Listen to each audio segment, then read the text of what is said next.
हनुमान् श्रीपदो वायुपुत्रो रुद्रो नघोजरः अमृत्य वीरवीरश्च ग्रामवासो जनाश्रयः धनदो निर्गुणः शूरो वीरो निधिपतिर्मुनिः पिङ्गाक्षो वरदो वाग्मी सीता शोकविनाशकः शिवः शर्पद्वरो व्यक्तो व्यक्तो धराधरः पिङ्गकेश पिङ्गरोमा श्रुतिगम्यः सनातनः अनादिर्भगवान् देवो विश्वहेतुर्जनाश्रयः आरोग्यकर्ता विश्वेशो विश्वनाथो हरीश्वरः भर्गो रामो रामभक्तः कल्याणप्रकृतिस्थिरः विश्वम्भरो विश्वमूर्तिर्विश्वाकारश्च विश्वपः विश्वात्मा विश्वसेव्योऽथ विश्वो विश्वहरो रविः विश्वचेष्टो विश्वगम्यो विश्वगेयः कलाधरः प्लवङ्गमकविश्रेष्ठो ज्येष्ठो विद्यावनेचरः बालो वृद्धो युवा तत्त्वगम्यः सुखो यजः अञ्जनासूनुरव्यग्रो ग्रामशान्तो धराधरः भूर्भुवस्वर्मर्हलोको जनो लोकस्तपो व्ययः सत्यमोकारगम्यश्च प्रणवो व्यापकोमलः शिवो धर्मप्रतिष्ठाता रामेष्टमल्गुणप्रियः गोष्पदीकृतवाराशि पूर्णकामो धरापतिः रक्षोघ्नपुण्डरीकाक्ष शरणागतवत्सलः जानकी प्राणदाता च रक्ष प्राणापहारकः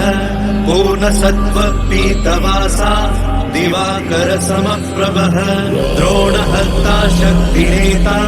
शक्तिराक्षसमारकः रक्षोघ्नो रामदूतश्च शाकिनी जीवहारकः बुभुक्कारः तारातिर्गर्वपर्वतवेदनः हेतुर्मान्राशुबीजं च विश्वभर्ता जगद्गुरुः जगत्राता जगन्नाथो जगदीशो जनेश्वरः जगत्पिता हरिश्रीशो गरुडस्मयभञ्जनः पार्थध्वजो वायुपुत्रो अमितपुच्छोऽमितप्रभः ब्रह्मपुच्छ परब्रह्म पुच्छो रामेष्ट एव च सुग्रीवादियुतो ज्ञानी वानरो वानरेश्वरः कल्पसायी चिरञ्जीवी प्रसन्नश्च सदाशिवः सन्मतिः सद्गतिर्भुक्ति मुक्तिदः कीर्तिदायकः कीर्तिपदश्चैव समुद्र श्रीपदः शिवः उदतिक्रमणो देवः संसारभयनाशनः वार्तिबन्धनकृद्विश्व जेता विश्वप्रतिष्ठितः लङ्कारिः कालपुरुषो लङ्केशगृहभञ्जनः भूतावासो वासुदेवो वसुस्त्रिभुवनेश्वरः श्रीरामदूतः कृष्णश्च लङ्काप्रासादभञ्जनः कृष्णः कृष्णस्तुतः शान्तः शान्तिदो विश्वपावनः विश्वभोक्ता च मूर्तिग्रह ब्रह्मचारी जितेन्द्रियः ऊर्ध्वगोलाङ्गुलीमाली लाङ्गूलहतराक्षसः समीरतनुजो वीरो वीरमारो जयप्रदः जगन्मङ्गलदः पुण्यः पुण्यश्रवणकीर्तनः पुण्यकीर्तिः पुण्यगतिः जगत्पावनपावनः देवेशोजितरोधश्च रामभक्तिविधायकः ध्याता ध्येयो नभः साक्षी चेतश्चैतन्यविग्रहः ज्ञानदः प्राणदः प्राणो जगत्प्राणः समीरणः विभीषणप्रियः शूरो पिप्पलाश्रयसिद्धिदः सुहृत्सिद्धाश्रयः कालः कालभक्षकभर्जितः लङ्केश निधनस्थायी लङ्कादाहक ईश्वरः चन्द्रसूर्याग्निनेत्रश्च कालाग्निप्रलयान्तकः कपिलः कपिशः पुण्य राशिर्द्वादश राशिगः सर्वाश्रयो प्रमेयात्मा रेवत्यादिनिवारकः लक्ष्मण प्राणदाता च सीता जीवनहेतुकः रामध्येयो ऋषिकेशो विष्णुभक्तो जटिबली देवारिदर्पहा होता कर्ता हर्ता जगत्प्रभुः नगरग्रामपालश्च शुद्धो बुद्धो निरन्तरः निरञ्जनो निर्विकल्पो गुणातीतो भयङ्करः हनुमान्शब्दुराराध्यः तपस्साध्यो मरेश्वरः जानकी घनशोकोत्थ तापहर्ता परात्परः वाङ्मयः सदसद्रुपः कारणं प्रकृतेः परः भाग्यदो निर्मलो नेता पुच्छलङ्काविदाहकः पुच्छबद्धो यातुधान रिपुप्रियः छायापहारि भूतेषु लोकेशः सद्गतिप्रदः प्लवङ्गमेश्वरः क्रोधसंरक्तलोचनः क्रोधहर्ता तापहर्ता भक्ताभयवरप्रदः भक्तानुकम्पि विश्वेश पुरुहूतः पुरन्दरः अग्निर्विभावसुर्भास्वान् यमो निर्वृतिरेव च वरुणो वायुगतिमान् वायुः कौबिर्ईश्वरः रविश्चन्द्रः कुजः सौम्यो गुरुः काव्यो शनैश्चरः राहुकेतुर्मरुद्धोता धाता हर्ता समीरजः मशकीकृतदेवारिः दैत्यारिर्मधुसूदनः कामः कपिः कामपालः कपिलो विश्वजीवनः भागीरथीपदाम्भोजः सेतुबन्धविशारदः स्वाहा स्वधा हव्यकव्यप्रकाशकः स्वप्रकाशो महावीरो लघुश्चामितविक्रमः प्रणिनोडीनगतिमान् सद्गतिस्पुरुषोत्तमः जगदात्मा जगद्योनिर्जगदन्तो ह्यनन्तकः विपाप्मा निष्कलङ्कश्च महान् महदहङ्कृतिः खं वायुः पृथिवीयप वह्निर्दिक्काल एव च क्षेत्रज्ञः क्षेत्रपालश्च वल्वलीकृतसागरः हिरण्मयः पुराणश्च खेचरो भूचरो मनुः हिरण्यगर्भः सूत्रात्मा राजराजो विशाम्पतिः वेदान्तवेद्यो गीतश्च वेदाङ्गपारगः प्रतिग्रामस्थितः साध्य स्फूर्तिदाता गुणाकरः नक्षत्रमालिभूतात्मा सुरभिः कल्पवादवः चिन्तामणिर्गुणनिधिः प्रजापतिर्नुत्तमः पुण्यश्लोकः पुरारातिर्ज्योतिष्मान् चार्वरीपतिः किलिकिल्यालवत्रस्त भूतप्रेतपिशाचकः ऋणत्रयहरः सूक्ष्मः स्थूलः सर्वगतः पुमान् अपस्मारहरः स्मर्ते श्रुतिर्गाथा स्मृतिर्मनुः स्वर्गद्वारः प्रजाद्वारो मोक्षद्वारम् कपीश्वरः नादरूपः परब्रह्म ब्रह्म पुरातनः एको नैको जनः शुक्ल स्वयं ज्योतिरनाकुलः ज्योतिर्ज्योतिरनादिश्च सात्विको राजसत्तमः तमोहर्ता निरालम्बो निराकारो गुणाकरः गुणाश्रयो गुणमयो बृहत्कायो बृहद्यशा बृहद्धनुर्बृहत्पादो बृहन्मूर्धा बृहत्स्वनः बृहत्कर्णो बृहन्यासो बृहन्नेत्रो बृहद्गलः बृहद्यज्ञो बृहच्चेष्टो बृहत्पुच्छो बृहत्करः बृहद्गतिर्बृहत्सेव्यो बृहल्लोकफलप्रदः बृहच्छक्तिर्बृहद्वाञ्छा फलदो बृहदीश्वरः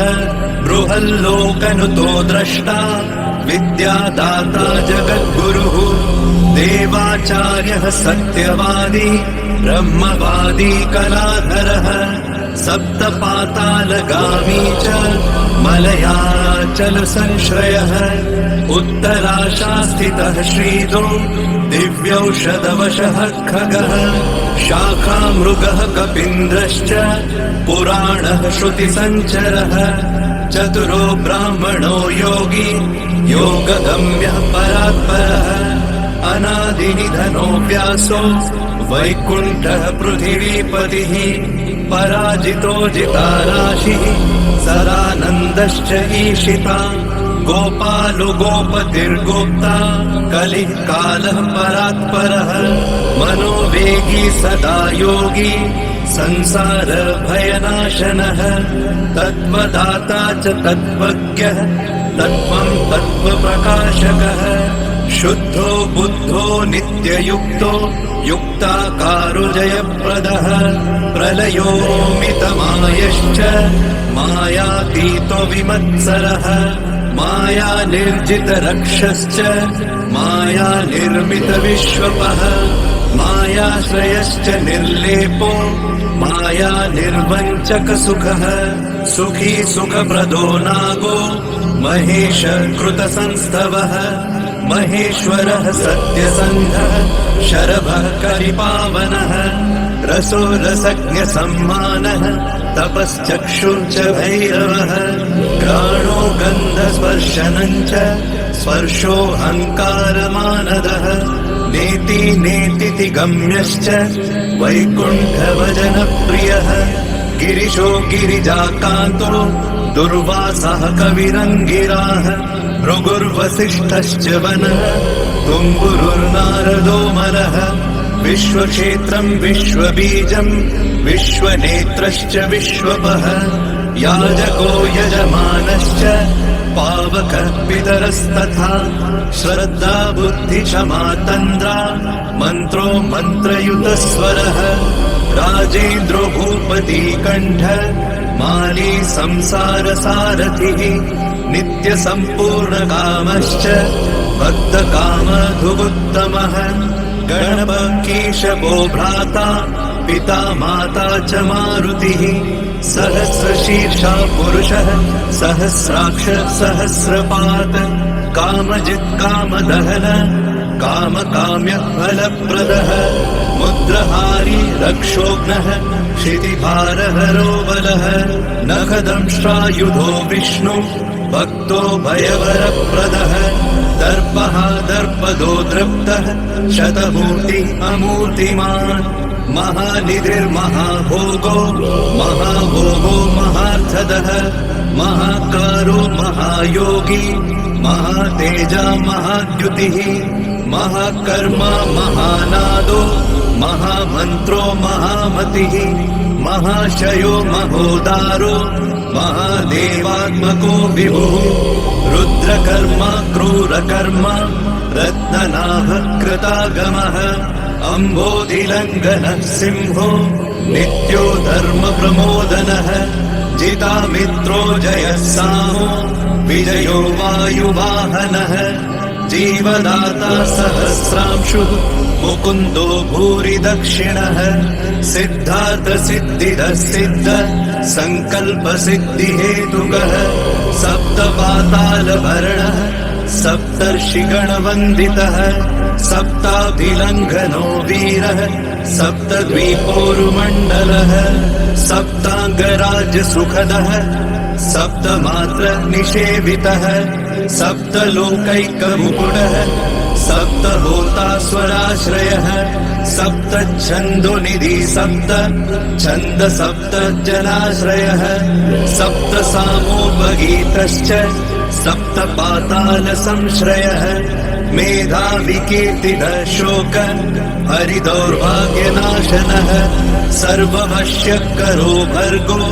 दोषघ्नपुत्रपौत्रदः प्रतिवादी मुखस्तम्भो दुष्टचित्तप्रसादनः पराभिचारशमनो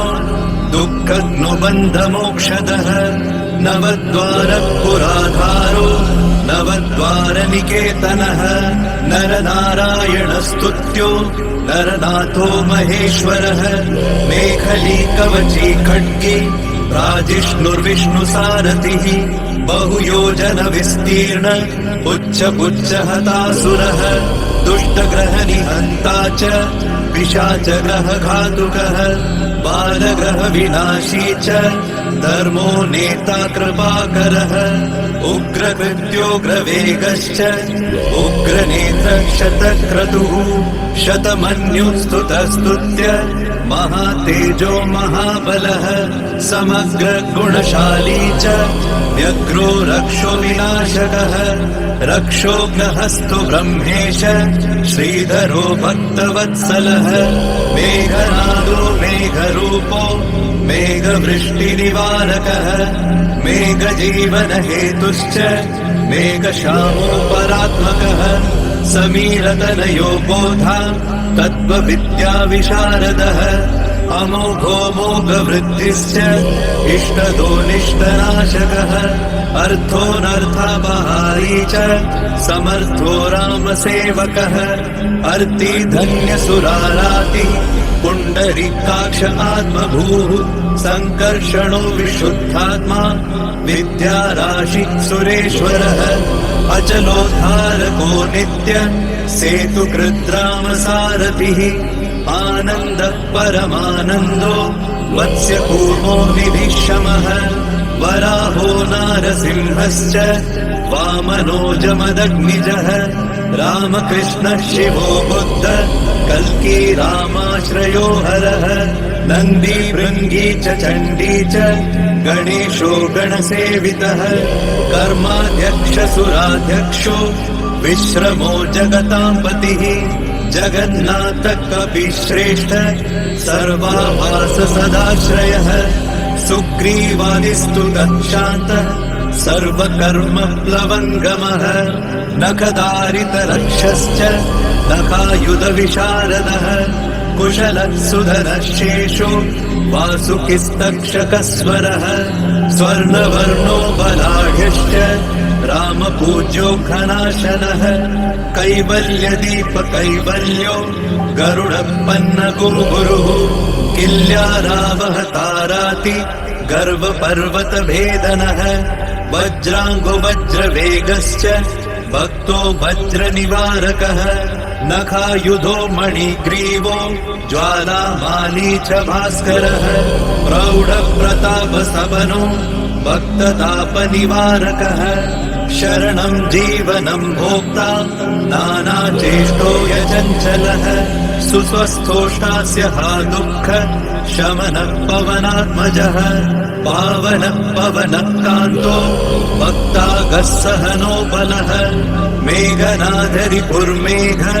नादसंहृतराक्षसः क्षरोक्षरो विनीतात्मा वानरेशः सताङ्गतिः श्रीकण्ठ श्रीकण्ठश्च सहाय सहनायकः अस्थूलस्त्वननुर्भर्गो देव संसृतिनाशनः अध्यात्मविद्यासारश्च अध्यात्मकुशलः सुधिः अकल्मषः सत्यहेतु सत्यगः सत्यगोचरः सत्यगर्भः सत्यरूपः सत्यपराक्रमः अञ्जनाप्राणलिङ्गश्च वायुवंशोद्भवः सुधिः भद्ररूपो रुद्ररूपः सुरूपश्चित्ररूपधृत मैनाकवन्दितः सूक्ष्म दर्शनो विजयो जयः क्रान्तदिग्मण्डलो रुद्रः प्रकटीकृतविक्रमः कम्बुकण्ठप्रसन्नात्मा ऋष्वनासो मृकोदरः लम्बोष्ठकुण्डलिचित्र मालियोगविदाम्बरः विपश्चित्कविरानन्द विग्रहोऽनन्यशासनः फल्गुनीसूनुरव्यग्रो योगात्मा योगतत्परः योगवेद्यो योगकर्ता योगयोनिर्दिगम्बरः अकारादिक्षकारान्त वर्गनिर्मितविग्रहः उलूखलमुखः सिंह संस्तुतः परमेश्वरः श्लिष्टजङ्घश्लिष्टजानु श्लिष्टपाणि शिखाधरः सुशर्मामित शर्मा च नारायणपरायणः जिष्णुर्भविष्णुरोचिष्णुर्ग्रसिष्णुस्थाणुरेव च हरिरुद्रानुकृद्वृक्ष कम्पनो भूमिकम्पनः गुणप्रवाह सूत्रात्मा वीतरागस्तुतिप्रियः नागकन्या भयध्वंसी रुक्मवर्ण कपालभृत अनाकुलो भवोपायो न पायो वेदपारगः अक्षरः पुरुषो लोक नाथो लक्ष प्रभुर्दृढः अष्टाङ्गयोगफलबुक सत्यसन्धत्पुरुषतः श्मशानस्थाननिलय प्रेतविद्रावणक्षमः पञ्चाक्षरः परः पञ्च मातृकोरञ्जनध्वजः योगिनी वृन्दवन्द्यश्च शत्रुघ्नोऽनन्तविक्रमः ब्रह्मचारीन्द्रियरिपुर्धृतदण्डो दशात्मकः अप्रपञ्चः सदाचार शूरसेनविदारकः वृद्धप्रमोदश्चानन्द सप्तजिह्वापतिर्धरः नवद्वारपुराधार प्रत्यग्रसामगायकः षट्चक्रधाम स्वर्लोको भयहृन्मानदो मदः सर्ववश्यकरः शक्तिर्नेता चानन्तमङ्गलः अष्टमूर्तिर्धरो नेता विरूपस्वरसुन्दरः धूमकेतुर्महाकेतु सत्यकेतुर्महारथः नन्दिप्रियः स्वतन्त्रश्च मेखली समरप्रियः लोहाङ्ग सर्वविद्धन्वि षट्कलः शर्व ईश्वरः फलबुक्फलहस्तश्च सर्वकर्मफलप्रदः धर्माध्यक्षो धर्मफलो धर्मो धर्मप्रदोऽर्थतः पञ्चविंशतितत्त्वज्ञ स्तारक ब्रह्म तत्परः त्रिमार्गवसतिर्भीमः सर्वदुःखनिवर्हणः ऊर्जस्वान्निर्गलः शूली मालिगर्भो निशाचरः रक्ताम्बरधरो रक्तो रक्तमाला विभूषणः वरमाली शुभाङ्गश्च श्वेतश्वेताम्बरो युवा जयो जय परिवार सहस्रवदनः कविः शाकिनी डाकिनी यक्ष रक्षो भूतौघभञ्जनः सद्यो जातः कामगतिर्ज्ञानमूर्तिर्यशस्करः शम्भुतेजा सार्वभौमो विष्णुभक्तप्लवङ्गमः चतुर्नवतिमन्त्रज्ञ पौलस्त्यबलदर्पः सर्वलक्ष्मीप्रदः श्रीमान् अङ्गदप्रिय ईडितः स्मृतिर्बीजं सुरेशानः संसारभयनाशनः उत्तम श्रीपरिवार श्रीभूदुर्गा च कामदृक् सदा गतिर्मातरिष्वा रामपादाब्जषट्पदः नीलप्रियो नीलवर्णो नीलवर्णप्रियः सुहृत् रामदूतो लोकबन्धु रन्तरात्मा मनोरमः श्रीरामध्यानकृद्वीरः सदा किं पुरुषस्तुतः रामकार्यान्तरङ्गश्च शुद्धिर्गतिर्नामयः पुण्यश्लोकपरानन्द परेश प्रियसारथिः लोकस्वामी मुक्तिदाता सर्वकारणकारणः महाबलो महावीरः पारावारगतिर्गुरुः समस्तलोकसाक्षी च समस्तसुरवन्दितः सीता समेत श्रीराम पादसेवाधुरन्धरः इति श्री आञ्जनेय सहस्रनाम स्तोत्रम् सम्पूर्णम्।